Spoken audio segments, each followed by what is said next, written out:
making baked potatoes in the bonfire. I'll take a potato, wrap it up in tin foil,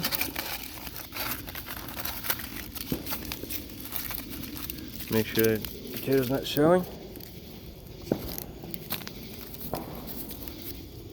Throw it right there. Get it into these red coals as deep as you can. There we go.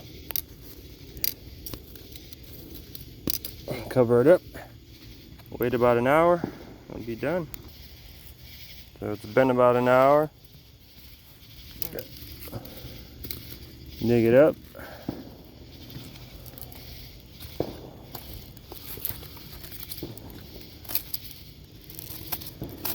Unwrap it. Don't touch it because it's hot.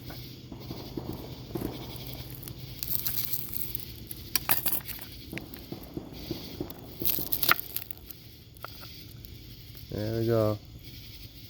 A hot baked potato.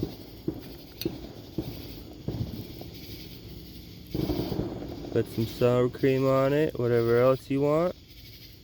And there we go.